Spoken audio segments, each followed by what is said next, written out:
پاکستان اپنے انفراسٹرکچر کی ترقی پر بھرپور توجہ دے رہا ہے اور ہم اپنی لیبارٹریز کو اپ گریڈ کرنے اور ملک بھر میں جدید پیداواری مراکز کے قیام کے لیے تعاون کے طلبگار ہیں۔ اگر پاکستان چین کے تجربے اور وسائل سے استفادہ کرے تو مویشیوں کی صنعت کو نمایاں طور پر فروغ مل سکتا ہے۔ تقریباً 80 سرکاری نمائندے، ماہرین، اسکالرز، کاروباری افراد چین، پاکستان، بنگلہ دیش، کمبوڈیا، ایران اور روس سے بیلٹ اینڈ روڈ انیشیٹو ممالک کے لیے بیجنگ میں منعقدہ اعلیٰ سطحی سیمینار میں شریک ہوئے، جس کا موضوع ویٹرنری ڈرگ اور ویکسین ٹیکنالوجی کی منتقلی تھا۔ سیمینار کا مقصد بیلٹ اینڈ روڈ ممالک کے درمیان مربوط حکمت عملی کو فروغ دینا تھا تاکہ مویشیوں کی صحت اور صنعت کے استحکام کو یقینی بنایا جا سکے۔ سیمینار کا مقصد بیلٹ اینڈ روڈ انیشیٹو ممالک میں مویشیوں کی صنعت کی ضروریات کا جائزہ لینا، چین کی ویٹرنری ادویات، ویکسینز اور پیداواری ٹیکنالوجیز کی استعداد پر بات چیت کرنا اور چین اور BRI ممالک میں ویٹرنری ادویات اور ویکسین سے متعلق قوانین کا تجزیہ کرنا تھا تاکہ ضوابط میں ہم آہنگی پیدا کی جا سکے۔ پاکستان جو ایک بڑا زرعی ملک ہے، اپنی معیشت میں مویشیوں کے شعبے پر بہت زیادہ انحصار کرتا ہے، جو اس کی مجموعی قومی پیداوار میں 11% حصہ ڈالتا ہے اور لاکھوں کسانوں اور مویشی پالنے والوں کے لیے روزگار کا ذریعہ ہے۔ دوسری جانب چین، جو دنیا کا سب سے بڑا ترقی پذیر ملک ہے، ویٹرنری سائنس، بیماریوں کی روک تھام اور مویشیوں کی صنعت کی ترقی میں وسیع مہارت رکھتا ہے۔ یہ دونوں ممالک کے درمیان باہمی تعاون کے لیے ایک قدرتی ہم آہنگی پیدا کرتا ہے۔ معاشی نقطہ نظر سے ویٹرنری کے شعبے میں تعاون سے سی پیک کی پائیدار ترقی میں کلیدی کردار ادا کرتا ہے۔ مویشیوں کا شعبہ سی پیک کے ساتھ منسلک علاقوں میں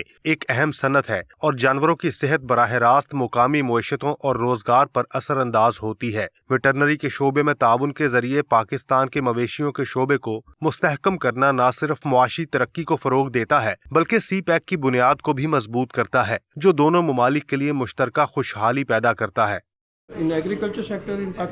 پاکستان کے زرعی شعبے میں جدید ٹیکنالوجی کی اشد ضرورت ہے۔ دیہی علاقوں میں نے کسانوں کو اب بھی پرانے طریقے استعمال کرتے دیکھا ہے، جبکہ دوسری طرف چین جدید ٹیکنالوجی اور ایک ترقی یافتہ زرعی نظام کے ساتھ نمایاں پیش رفت کر چکا ہے۔ پاکستان اور دیگر ممالک کو بہت سے چیلنجز کا سامنا ہے۔ ایک بڑا مسئلہ یہ ہے کہ ہمیں ان جدید ٹیکنالوجیز کے بارے میں علم اور رسائی کے حوالے سے کمی کا سامنا ہے جو چین نے خاص طور پر ویکسین اور مویشیوں کی مینجمنٹ کے لیے تیار کی ہیں۔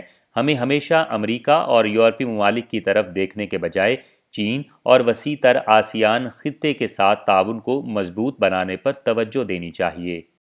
چین اور پاکستان نے جانوروں کی بیماریوں پر قابو پانے کے لیے ایک مضبوط تعاون کا فریم ورک قائم کیا ہے۔ چین کی وزارت زراعت اور پاکستان کی وزارت خوراک و تحفظ کے درمیان ہونے والے معاہدے وبائی امراض سے متعلق معلومات کے تبادلے اور مشترکہ حفاظتی اقدامات کو ممکن بناتے ہیں۔ دونوں ممالک باقاعدگی سے منہ کھر اور برڈ فلو جیسی بیماریوں کے خطرات کی نگرانی اور تجزیہ کرتے ہیں، جبکہ ویکسین کی تحقیق اور پیداوار میں بھی تعاون کر رہے ہیں۔ چینی بائیو فارماسیوٹیکل کمپنیوں نے پاکستان میں مشترکہ تجربہ گاہیں اور پیداواری مراکز قائم کیے ہیں۔ اس کے علاوہ چائنا ایگریکلچرل یونیورسٹی جیسے تعلیمی ادارے پاکستان کے زرعی اداروں کے ساتھ مل کر ویٹرنری ماہرین کی تربیت کر رہے ہیں، جو اب ملک میں ویٹرنری سائنس کی ترقی میں نمایاں کردار ادا کر رہے ہیں۔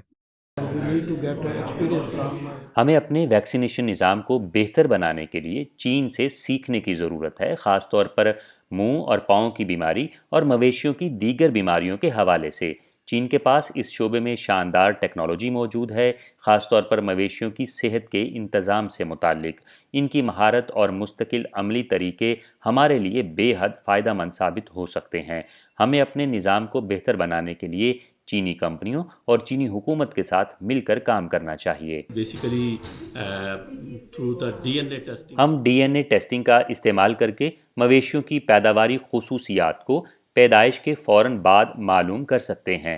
اس سے ہمیں مستقبل کے جینیات کو بہتر کرنے کے پروگرامز کے لیے بہترین نر بچڑوں کا انتخاب کرنے اور افزائش کے لیے ان مادہ مویشیوں کو منتخب کرنے میں مدد ملتی ہے جو زیادہ دودھ دینے کی صلاحیت رکھتی ہیں۔ یہ تعاون کے سب سے امید افزا شعبوں میں سے ایک ہے۔ اس سمپوزیم میں یہ تجویز بھی پیش کی گئی کہ پاکستان، چین اور بیلٹ اینڈ روڈ انیشیٹو کے دیگر ممالک کو مویشیوں کی جینیاتی بہتری کے لیے جدید ٹیکنالوجی پر مبنی حل پر مشترکہ طور پر کام کرنا چاہیے۔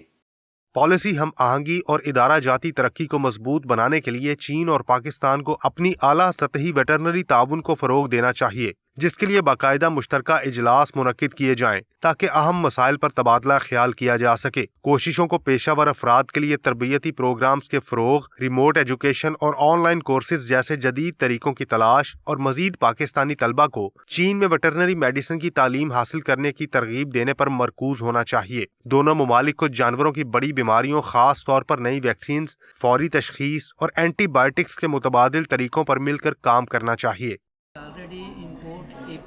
اس وقت ہم تقریباً 90% APA اور دوا سازی کی مصنوعات چین سے درآمد کرتے ہیں، جن میں شنگھائی اور دیگر علاقے شامل ہیں۔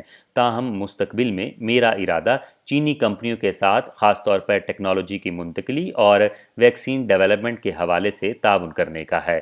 ہم ایک نئی ویکسین اور بایولوجیکل یونٹ قائم کرنے کا منصوبہ بنا رہے ہیں۔ ویکسین کے شعبے میں ہم پروفیسر ہائر اور دیگر تکنیکی ماہرین کو اپنے ساتھ کام کرنے کی دعوت دینا چاہتے ہیں تاکہ وہ ہمارے ساتھ مل کر کام کریں اور مشترکہ منصوبوں کے مواقع تلاش کریں۔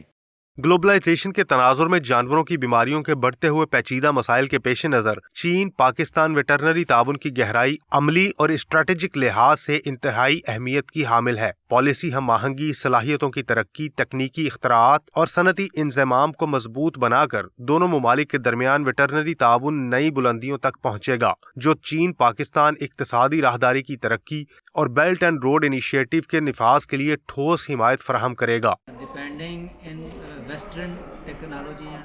ہم اب تک مغربی ٹیکنالوجی اور ویکسین پر انحصار کرتے رہے ہیں، لیکن میرا یقین ہے کہ مستقبل چین پاکستان ٹیکنالوجی میں ہے، خاص طور پر بیلٹ اینڈ روڈ سے جڑے ممالک کا۔